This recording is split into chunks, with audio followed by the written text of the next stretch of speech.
Samajwadi party के नेता मोहित खान एक बार फिर से मुश्किल में फंस गए हैं। जी हां, अयोध्या के चर्चित भदरसा केस में समाजवादी पार्टी के नेता मोहित खान को कोर्ट ने बरी तो कर दिया, लेकिन कोर्ट से बरी होने के बाद भी सपा नेता जेल से बाहर नहीं निकल पाएगा, क्योंकि सपा नेता मोहित खान पर गैंगस्टर एक्ट के तहत मुकदमा चल रहा है। ऐसे में जब तक इस मामले में वो पूरी तरह से दोष मुक्त साबित नहीं होता, उसे जेल में ही रहना पड़ेगा। दूसरी ओर इस मामले में यूपी सरकार निचली अदालत के फैसले को हायर कोर्ट में चुनौती देने की पूरी तैयारी कर रही है। ऐसे में इस मामले में कोर्ट कचहरी का चक्कर लगा रहेगा और मोहित खान जेल में चक्की पीसते रहेगा, और इसका नुकसान समाजवादी पार्टी को होगा, यह भी एक बड़ा सवाल है। नमस्कार, थर्ड आई में आपका स्वागत है। मैं हूं नवेंदु और आज बात करेंगे अयोध्या के चर्चित भदरसा कांड की और आरोपी मोहित खान की, जिसे कोर्ट ने बरी तो कर दिया, लेकिन वो फिर से आरोपी बन गया। अखिलेश यादव को बड़ा झटका, फिर फंस गया सपा नेता, जेल में ही रहेगा मोहित खान। गैंगस्टर एक्ट में दोषी सपा नेता। अयोध्या के चर्चित भदरसा केस में बुधवार को ही पॉक्सो कोर्ट 1 का फैसला आया था, जिसमें कोर्ट ने डीएनए जांच के बाद सपा नेता मोहित खान को बरी कर दिया, लेकिन उसके नौकर राजू खान को दोषी करार दे दिया। और गुरुवार को पॉक्सो कोर्ट 1 ने राजू खान को 20 साल की बड़ी सजा सुनाई, साथ ही 50,000 रुपए का जुर्माना भी लगाया। केस से बरी होने के बाद लगा कि मोहित खान जेल से बाहर आ जाएगा, लेकिन अब वो गैंगस्टर एक्ट से ही बाहर नहीं आ पाएगा। ऐसे में अब वो जेल में ही रहेगा और इस मामले में भी यूपी सरकार अब हायर कोर्ट का रुख करने वाली है। यानी सपा नेता का मुश्किल कम होने का नाम नहीं ले रहा है और आने वाले समय में समाजवादी पार्टी के नेता मोहित खान को और भी मुश्किलों का सामना करना पड़ेगा। आखिर कैसे बरी हो गया सपा नेता? अब आपको इस केस की पूरी कहानी बताते हैं, जिसकी शुरुआत 29 जुलाई 2024 को हुई थी, जब अयोध्या के पूरा कलंदर इलाके में एक नाबालिग बच्ची से घिनौनी हरकत के मामले में पॉक्सो और दुष्कर्म की धाराओं में एक एफआईआर दर्ज हुई। दर्ज कराई गई एफआईआर में समाजवादी पार्टी नेता मोहित खान और उसकी बेकरी में काम करने वाला राजू खान को नामजद आरोपी बनाया गया। पुलिस ने इस मामले में राजू और मोहित को आरोपी बनाकर चार्जशीट दाखिल की और फिर मजिस्ट्रेट के सामने 2 बार बयान दिया। पीड़िता ने एक बार बयान में उसने राजू खान के साथ जो नाम लिया वो मोहित था। मोहित नहीं, मोहित कौन था, इस पर पुलिस ने कभी जांच नहीं की। हालांकि एक मोहित पीड़िता की बड़ी बहन का देवर भी है। वहीं एक अन्य मोहित भी निकला जो पीड़िता के पास वाले गांव का रहने वाला था।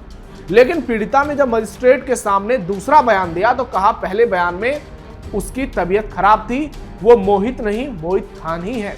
पुलिस के सामने दिए बयान में पीड़िता ने कहा कि राजू खान और मोहित खान वीडियो वायरल करने की धमकी देकर उसका 2 महीने तक शोषण करता रहा। लेकिन मजिस्ट्रेट के सामने पीड़िता ने कहा कि उसके साथ सिर्फ एक ही बार राजू और मोहित खान ने बारी बारी से घटना को अंजाम दिया। यानी इस मामले में पीड़िता के बदलते बयान ने भी मामले को अलग कर दिया। एफआईआर दर्ज होने के बाद जांच के क्रम में पुलिस ने जब पीड़िता के बयान के आधार पर घटनास्थल पहुंचकर जांच किया तो उसने घटनास्थल एक खेत के पास चिलबिल का पेड़ के नीचे की जगह को बताया। इसी जगह की पुलिस को फॉरेंसिक टीम ने अपनी पड़ताल की और इसी जगह का पुलिस ने अपनी चार्जशीट में घटनास्थल के तौर पर नक्शा बनाकर भी दाखिल किया। लेकिन कोर्ट के बयान में पीड़िता ने घटनास्थल मोहित खान की बेकरी के पीछे बने कमरे को बताया, जहां कोई सबूत या जिक्र पुलिस की केस डायरी में नहीं था। अब पीड़िता क्यों ऐसा बयान दे रही थी पता नहीं, हो सकता है वो मानसिक तौर पर इतनी ज्यादा परेशान हो कि उसको बहुत कुछ याद नहीं आ रहा होगा, वो परेशान होगी, बहुत सारी चीजें उसको समझ नहीं आ रही होंगी। आरोपी ने पीड़िता का पूरा वीडियो बनाया। पीड़िता ने एक बड़ा आरोप लगाया कि घटना के दौरान राजू खान ने मोबाइल पर उसका वीडियो बनाया, पूरी घटना का वीडियो बनाया। लेकिन पुलिस ने जब मोहित खान और राजू के मोबाइल बरामद किए और उसको फॉरेंसिक लैब भेजा तो पता चला कि ना तो मोबाइल में कोई ऐसा वीडियो रिकॉर्ड किया गया और ना ही ऐसे किसी वीडियो को डिलीट किया गया। यानी पुलिस के फॉरेंसिक जांच में दोनों आरोपियों के मोबाइल में ऐसे किसी वीडियो के डिलीट होने की पुष्टि नहीं मिली। आरोपियों की पहचान वाली पीड़िता के बयान में विरोधाभास को ही आधार बनाया गया। पीड़िता ने पहले मोहित खान की जगह मोहित का नाम लिया था, बाद में अपने बयान में मोहित खान का कर लिया।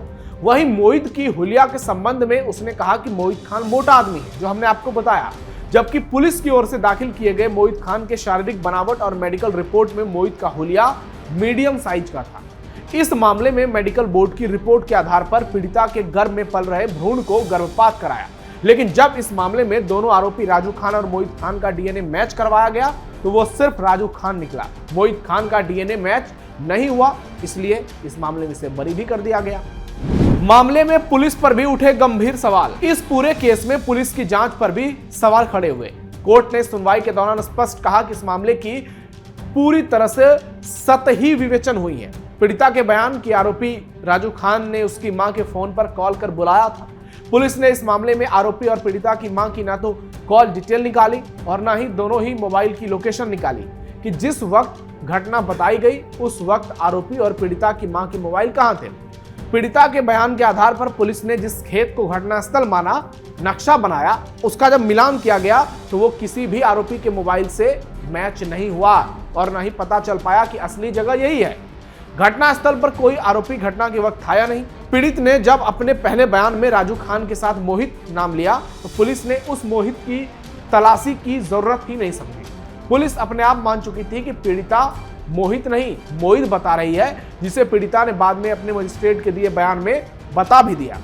फिलहाल तमाम तथ्यों के आधार पर पीड़िता के बयानों में विरोधाभास, डीएनए मैच नहीं होने के चलते ही अयोध्या कोर्ट ने मोहित खान को बरी कर दिया, जबकि दूसरे आरोपी राजू खान को लड़की से दुष्कर्म का आरोपी मानते हुए सजा सुनाया और उसे 20 साल की सजा सुनाई और 50,000 रुपए का जुर्माना भी लगाया। 2027 में क्या सपा को फिर लगेगा झटका? अयोध्या के इस मामले में भले ही सपा नेता मोहित खान को बरी किया गया हो, लेकिन उसके ऊपर गैंगस्टर एक्ट इसलिए लगाया गया है क्योंकि पुलिस और प्रशासन का दावा है कि मोहित खान के खिलाफ पहले से कई आपराधिक मामले दर्ज हैं। जी हां, मोहित खान के खिलाफ कई मामले दर्ज हैं, वो भी आपराधिक। वो एक संगठित गिरोह के तौर पर अपराधों में शामिल रहा है। यूपी गैंगस्टर एक्ट के तहत किसी एक केस में नहीं, बल्कि अपराधों की निरंतरता, दबदबा और नेटवर्क को आधार बनाया जाता है। पुलिस का आरोप है कि मोहित खान अपने प्रभाव और रसूख का इस्तेमाल कर अपराध करता रहा और इससे इलाके में भय का माहौल बना रहा। इसी क्रिमिनल हिस्ट्री को आधार बनाकर गैंगस्टर एक्ट लगाया गया, जिसके चलते बरी होने के बावजूद उसकी जेल से रिहाई नहीं हो पाई। राजनीतिक तौर पर इसका असर 2027 के विधानसभा चुनाव में देखने को मिल सकता है। एक तरफ समाजवादी पार्टी से राजनीतिक बदले की कार्रवाई बताकर योगी सरकार पर हमला कर रही है, आगे भी करेगी। दूसरी ओर बीजेपी से अपराध पर जीरो टॉलरेंस की नीति का उदाहरण बनाकर पेश कर रही है और आगे भी करेगी। विपक्ष के लिए यह मुद्दा अल्पसंख्यक उत्पीड़न और कानून के दुरुपयोग का नैरेटिव बन सकता है, जबकि सत्ता पक्ष इसे कानून व्यवस्था की सफलता के रूप में भुनाने की पूरी कोशिश करेगा। ऐसे में मोहित खान पर लगा गैंगस्टर एक्ट 2027 में सिर्फ कानूनी नहीं बल्कि बड़ा राजनीतिक मुद्दा भी बन सकता है, अगर तब तक ये दोष मुक्त नहीं होता है, क्योंकि अयोध्या के मिल्कीपुर उपचुनाव में भी मोहित खान का मुद्दा बहुत बड़ा बना था। 2024 के लोकसभा चुनाव में बीजेपी अयोध्या की फैजाबाद सीट हार गई थी। इसके बाद समाजवादी पार्टी नेता अखिलेश यादव ने बीजेपी पर कई आरोप लगाए थे। उसके बाद फिर उपचुनाव हुआ, योगी बनाम अखिलेश की जबरदस्त टक्कर हुई और मिल्कीपुर से अयोध्या के सांसद के बेटे खुद मैदान में उतरे और आप देखिए कि उस चुनाव में किस तरह से बीजेपी ने शानदार जीत दर्ज की और अवधेश प्रसाद के बेटे अजीत प्रसाद चुनाव हार गए और मोहित खान का मुद्दा उस वक्त जबरदस्त तरीके से उछाला गया। बीजेपी को इसका फायदा भी मिला, लेकिन अब चूंकि ये कोर्ट से बरी हो गया है तो ऐसे में सपा इस मुद्दे को भुना रही है, लेकिन क्योंकि ये गैंगस्टर एक्ट के तहत अभी जेल में बंद रहेगा, ऐसे में समाजवादी पार्टी फिर से फंसती हुई नजर आ रही है। अखिलेश यादव अब उन पर न बयान देने को सही लोग ठहरा सकते हैं, न ही अब लोग ये कह सकते हैं कि अखिलेश यादव की पार्टी में एक बाइज्जत बरी नेता है, क्योंकि एक मामले में कोई बरी हो सकता है लेकिन दूसरे मामले में कोर्ट के द्वारा ही वो आरोपी है, उस पर अभी केस चल रहे हैं और आने वाले दिनों में अगर सरकार इसी अयोध्या के इसी मामले को अगर आगे कोर्ट में चुनौती देती है तो फिर हो सकता है मोहित खान इस मामले में बुरी तरह से फंस सकता है। ऊपरी कोर्ट का फैसला कुछ और आ सकता है, वो दूसरे तरीके से मामले का जांच करा सकती है, जांच में कुछ नए आदेश दे सकती है।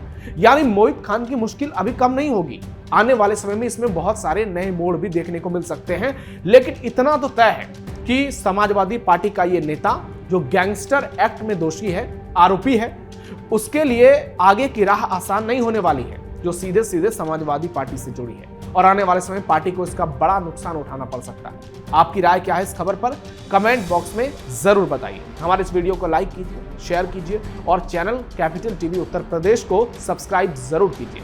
फिलहाल के लिए थर्ड आई में इतना ही। धन्यवाद।